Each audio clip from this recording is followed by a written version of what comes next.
Ciencia. Estadísticas del COVID-19 en Yucatán.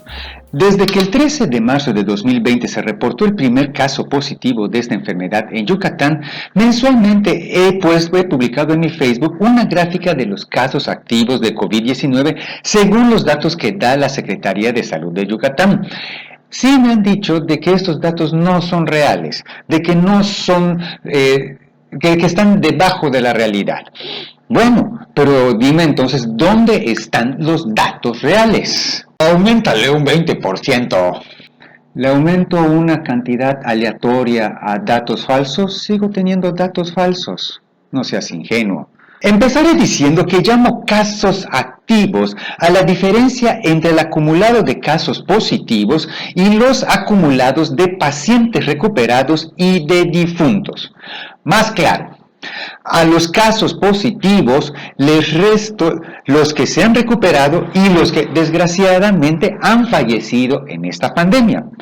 Así las cosas, el 30 de junio de 2020, la Secretaría de Salud de Yucatán reportó 119.066 casos positivos acumulados, 106.899 recuperados y 6.945 difuntos.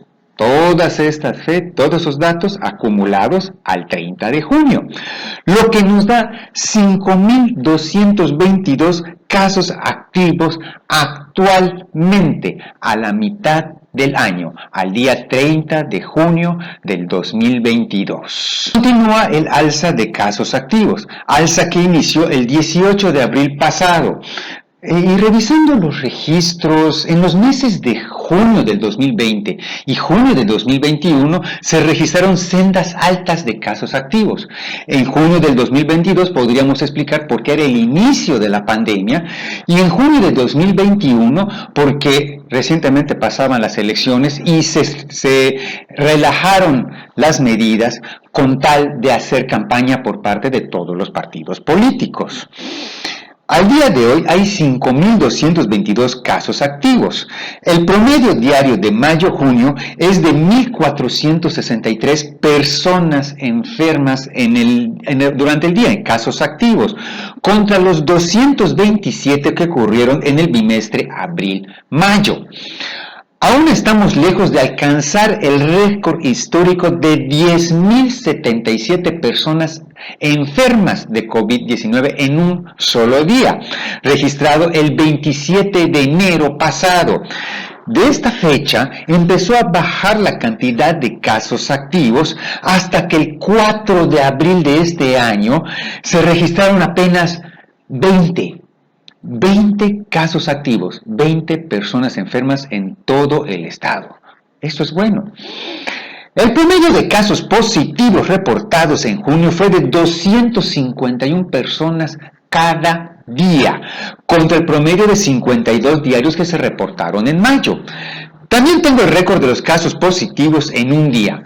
1.173 nuevos casos positivos, personas enfermas, de febrero de 2022, siendo que los 10 días más altos en positivos del 23 de enero hasta el fatídico 1 de febrero que te acabo de mencionar. ¿Cómo subió la gráfica? El promedio de curados de junio fue de 102 diarios contra 36 diarios de mayo. Hay que hacer aquí una gran aclaración. En junio se reportaron 102 curados, pero habían 251 casos nuevos, más del doble de los curados, mientras que en mayo, aunque eran menos curados, 36, solamente habían 52 casos nuevos, es decir, había un 70% de curación.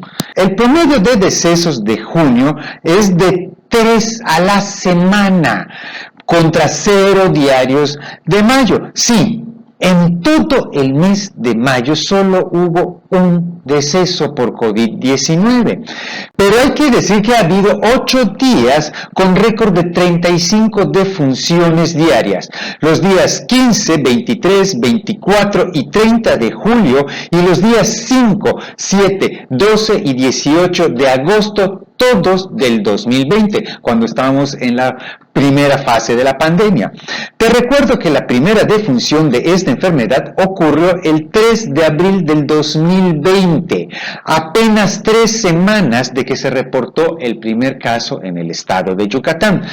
La Secretaría de Salud de Yucatán menciona de que el dato más importante es la ocupación hospitalaria y lo que se trata de evitar es de que haya una sobresaturación o no haya suficientes servicios hospitalarios en el estado de Yucatán para atender a todos los enfermos, sobre todo de COVID, que casi vienen de cuidados intensivos.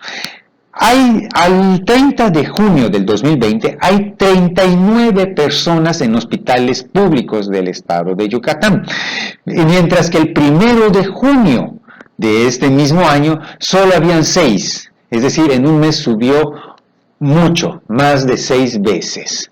Sí, hay mucha gente que protesta al gobierno que debe de tomar medidas en contra de esta alza de COVID-19. Pero yo digo que ya no debemos esperar a que papá gobierno nos regañe por estar portándonos mal, porque somos nosotros los que nos estamos portando mal. Las estadísticas son números muy fríos. Solamente hay que saber entender que desde que se dio la apertura económica en diciembre, estos casos han aumentado enormemente. Eso es porque nosotros hemos relajado nuestras medidas. Si quieres evitar estos contagios, usa el cubrebocas, usa el gel, evita espacios concurridos, no vayas a eventos masivos, ni siquiera los organices en tu casa. Si quieres que el gobierno tome medidas, lo que va a hacer es nuevamente cerrar la economía del país, del Estado, y eso provocaría que muchas empresas, sobre todo pequeñas, micros y medianas, se vayan definitivamente a la quiebra, y son esas empresas, según las estadísticas, las que más cantidad de empleo generan. Eso ya es decisión tuya.